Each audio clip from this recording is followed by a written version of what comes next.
Selamat pagi Pak Yohanes Harimurti, perkenalkan kami dari kelompok 7 ingin menjelaskan mengenai manajemen keuangan di sektor nirlaba, yakni pendekatan berbasis misi untuk analisis rasio dalam organisasi keanggotaan.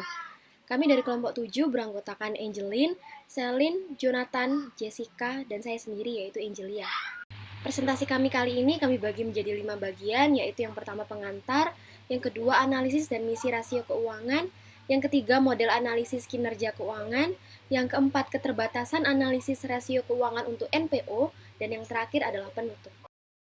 Organisasi nirlaba adalah wadah yang menggabungkan misi anggota dan uang. Misi adalah dorongan utama dari organisasi nirlaba. Sentralisasi misi dan anggota memiliki arti bahwa meskipun organisasi nirlaba ini terlibat dalam penyediaan layanan kesehatan, pendidikan, layanan sosial pribadi, dan layanan budaya dari berbagai jenis, diharapkan sentralisasi misi dan anggota ini dapat berbeda dari dua sektor lainnya yang juga menyediakan layanan serupa. Organisasi nirlaba didefinisikan sebagai organisasi yang memiliki karakteristik non-bisnis yang dominan dan sangat mempengaruhi operasi organisasi. Tetapi, ada sebuah kelalaian yang dilakukan organisasi nirlaba dalam menggunakan informasi akuntansi untuk memfasilitasi kontrol organisasi. Kunci dari pengawasan ini sering dikaitkan dengan budaya organisasi dan fakta bahwa itu tidak berorientasi pada keuntungan. Sifat pengelolaan keuangan organisasi nirlaba bersifat reaktif daripada bersifat proaktif. Ini disebabkan karena organisasi nirlaba sering bereaksi terhadap keadaan dan peristiwa yang berubah. Dengan begitu, sistem mereka telah berkembang sebagai tanggapan, bukan sebagai inisiatif. Dengan munculnya akuntansi dalam sejarah organisasi nirlaba dapat membuktikan bahwa organisasi nirlaba ini lebih konsisten dengan waktu kritisnya. Karena organisasi dapat mengadakan pertemuan khusus, konferensi khusus, dan mempekerjakan fasilitator untuk mencoba memperbaiki situasi. Dilihat bahwa sistem akuntansi dapat beroperasi dalam suatu organisasi, namun tidak berfungsi sebagai mekanisme kontrol atau sebagai mekanisme untuk memberikan akuntabilitas. Diperlukannya perubahan budaya organisasi sehingga akuntabilitas bisa dimasukkan sebagai nilai positif. Penggunaan akuntansi sebagai kontrol mekanisme ini memiliki akibat bukan hanya berada pada sistem teknis saja, melainkan pada sistem sosioteknis karena sistem sosial atau budaya yang berinteraksi dengan teknologi akuntansi. Selanjutnya mengenai analisis misi dan rasio keuangan, yaitu menganalisis kinerja keuangan dengan mempertimbangkan analisis rasio untuk mengidentifikasi anomali dan memusatkan perhatian pada hal-hal yang menjadi perhatian signifikan organisasi nirlaba. Analisis rasio digunakan untuk mengevaluasi profitabilitas, likuiditas, dan stabilitas keuangan. Dengan analisis rasio ini dapat digunakan untuk menjawab berbagai pertanyaan. Analisis rasio memiliki pengertian alat yang digunakan untuk mengevaluasi profitabilitas, likuiditas, dan stabilitas keuangan organisasi. Dalam kutipan Turk et al. 1995 ayat 1, terdapat 4 subpertanyaan terkait analisis dan pengukuran pengendalian dan dampak keuangan dan operasional. Yaitu yang pertama, apakah sumber keuangan cukup untuk mendukung misi? Yang kedua, sumber daya keuangan apa yang tersedia untuk mendukung misi? Yang ketiga, bagaimana sumber daya keuangan digunakan untuk mendukung misi? Dan yang terakhir, apakah sumber daya keuangan ditetapkan secara efisien dan efektif untuk mendukung misi? Herzlinges dan Netterhaus 1994-133 menggunakan analisis rasio untuk menjawab serangkaian 4 pertanyaan yang berbeda, yaitu yang pertama, apakah tujuan organisasi konsisten dengan sumber daya keuangan yang dibutuhkan untuk membiayai tujuan tersebut? Yang kedua, apakah organisasi mempertahankan kesetaraan antar generasi? Yang ketiga, apakah ada kecocokan yang tepat antara sumber dari mana sumber itu berasal dan kegunaannya? Dan yang terakhir, apakah sumber daya saat ini berkelanjutan? Selanjutnya ada beberapa pernyataan mengenai NPO, yaitu yang pertama dari Korfman dalam wawancara yang dikutip oleh Dennis 1997-73.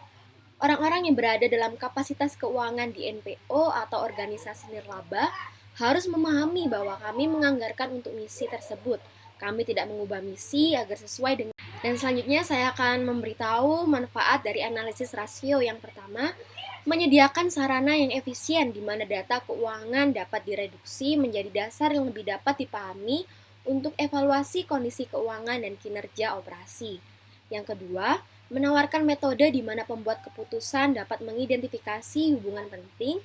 Dan yang terakhir adalah menghasilkan saluran di mana perakiraan dapat dibuat tentang kemampuan organisasi untuk membayar utangnya ketika jatuh tempo dan beroperasi dengan cara yang konsisten dengan misinya tanpa meninggalkan defisit untuk ditutupi oleh generasi yang akan datang. Berikut adalah tabel 2. Rasio yang menunjukkan apakah sumber daya keuangan cukup untuk mendukung misi. Perbandingan kembali ke internet rasio aset. Pengukurannya pengembalian ekonomi untuk menentukan apakah organisasi finansial lebih baik dari waktu ke waktu. Rumusnya perubahan aset bersih, total aset bersih. Perbandingan rasio kelangsungan hidup. Pengukurannya ketersediaan aset tidak lancar untuk menutupi hutang harus organisasi perlu menyelesaikan kewajibannya dengan cepat.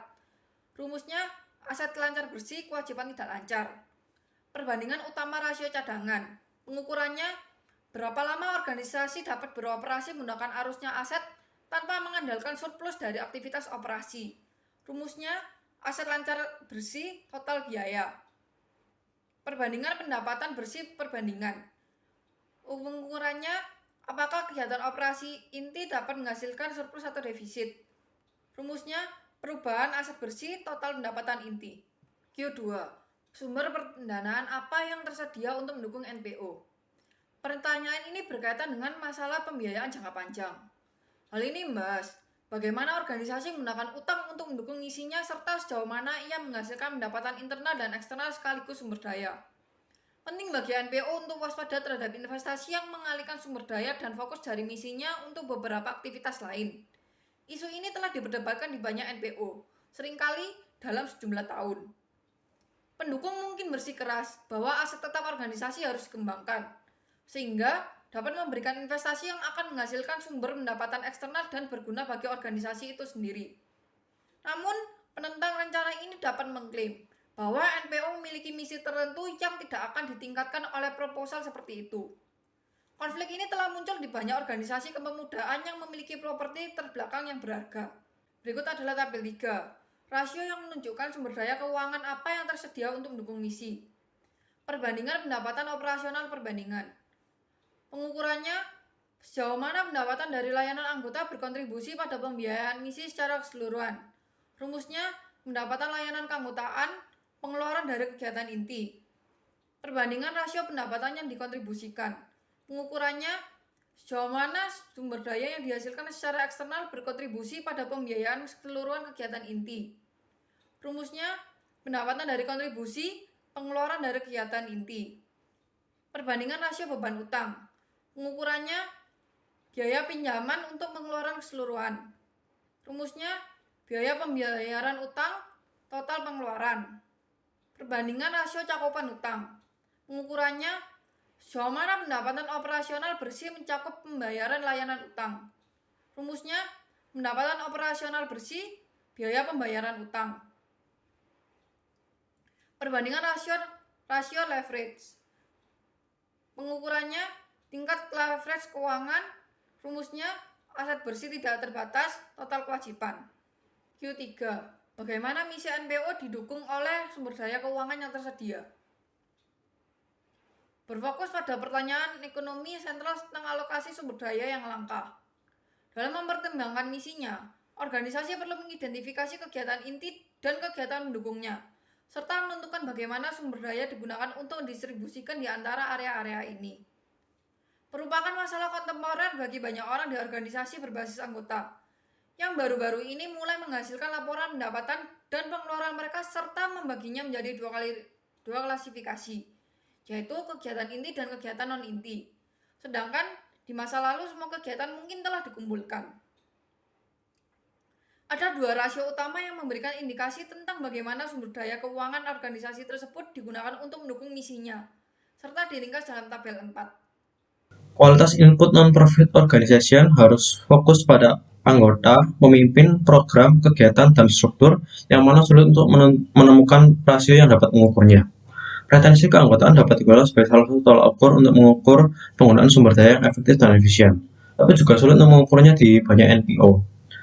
Karena anggota dapat mengubah aktivitas mereka saat mereka mencapai usia tertentu, juga seringkali hanya ada sedikit catatan yang menelusuri perjalanan individu melalui organisasi. Maka organisasi akan lebih mampu mengukur efektivitas dan efisiensi dalam menggunakan sumber daya jika dapat mengumpulkan data yang memungkinkan untuk pengukuran yang lebih jelas dari tujuan strategis retensi. Turk et al. Juga menganggap kecepatan dalam menyelesaikan layanan sebagai tolak ukur efisiensi dan efektivitas, di mana ini sebenarnya hanya berlaku di beberapa NPO saja, tetapi tidak di NPO lainnya yang mengutamakan kualitas bukannya kecepatan. Produktivitas juga dapat digunakan sebagai salah tolak ukur menurut Turk dan kawan-kawan, yang juga masih sulit dioperasionalkan di banyak NPO. Produktivitas ini menyangkut pengidentifikasian output yang dicapai sebagai hasil input sumber daya, baik manusia, keuangan, maupun struktural. Produktivitas dapat diukur dengan rasio anggota terhadap pemimpin dan rasio biaya layanan inti untuk jumlah anggota. 4 tujuan strategis tersebut, seperti kualitas, kepuasan, retensi, dan produktivitas, dapat dipertimbangkan sebagai indikator apakah sumber daya keuangan diterapkan secara efisien dan efektif dalam mendukung misi suatu organisasi non-laba. Selanjutnya saya akan menjelaskan mengenai keterbatasan analisis rasio keuangan untuk NPO. Untuk menghitung rasio keuangan, seseorang harus mengenali batasan-batasan yang diperhatikan dalam menginterpretasikan hasil nilai rasio keuangan. Rasio dan persentase yang dihitung dalam analisis keuangan berfokus pada area-area tertentu yang terpisah dari organisasi lainnya. Penting untuk menghasilkan angka-angka ini dalam perspektif yang benar, dengan mempertimbangkan faktor-faktor kualitatif seperti kondisi ekonomi secara umum, karakteristik unik dari sektor non-laba, serta posisi organisasi yang diselidiki dalam faktor tersebut, dan juga dalam kaitannya dengan sejarahnya sendiri serta evolusi budaya. Untuk menghitung rasio keuangan, seseorang harus mengenali batasan-batasan yang diperhatikan dalam menginterpretasikan hasil nilai rasio keuangan. Rasio dan persentase yang dihitung dalam analisis keuangan berfokus pada area-area tertentu yang terpisah dari organisasi lainnya.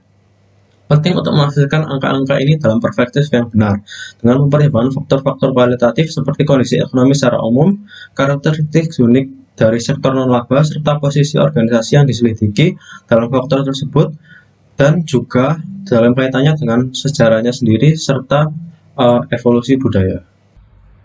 Selanjutnya, ada juga keterbatasan yang melekat dalam data laporan keuangan yang digunakan untuk perhitungan rasio ini, yang dimana banyak NPO tidak tunduk pada peraturan akuntansi, maka cara penyajian laporan mereka sepenuhnya tergantung pada kebijaksanaan mereka yang menyiapkannya. Ini berarti bahwa mungkin ada kesulitan dengan keseragaman dalam pelaporan.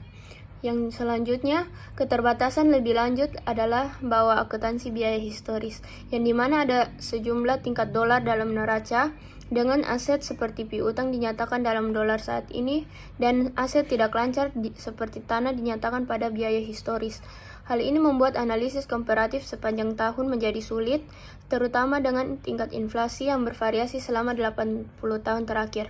Selanjutnya, untuk mengoperasionalkan model ini, rasio ini harus dihitung dan dianalisis untuk masing-masing organisasi. Hal ini meningkatkan pengukuran kekuatan dan kelemahan organisasi dan identifikasi kegiatan perencanaan yang menjadi fokus organisasi untuk menghidupkan kembali profil keuangan dalam kaitannya dengan misinya. Penutup yang pertama, pengukuran kinerja keuangan dalam analisis rasio. Dengan membantu mengidentifikasi kekuatan dan kelemahan organisasi, dengan mendeteksi anomali keuangan, dan memusatkan perhatian pada isu-isu penting organisasi. Mengingat misi sebuah NPO adalah alasan keberadaannya, maka tepat untuk fokus pada sumber daya keuangan dalam hubungannya dengan misi. Nah, yang kedua, penerapan model kinerja keuangan ini untuk NPO individu dapat mengidentifikasi sejumlah masalah yang perlu dipahami dan diselesaikan, sehingga harus disadari bahwa masalah ini tidak akan murni finansial, tetapi memiliki hubungan langsung dengan budaya dan tradisi organisasi, karena misi adalah inti dari jantung setiap NPO. Nah, yang terakhir, untuk melanjutkan sebuah organisasi yang layak di masa depan, yang dimana NPO mungkin harus menghadapi beberapa masalah sulit yang mungkin akan membuat orang keluar dari zona nyaman mereka. Tim manajemen organisasi mungkin perlu mempertimbangkan saran tentang cara mengucapkan selamat tinggal pada layanan, program, dan aset yang telah menghabiskan waktu mereka. Sekian dari presentasi kami kelompok 7. Terima kasih untuk Pak Yohanes Harimurti dan teman-teman sekalian. Tuhan Yesus memberkati.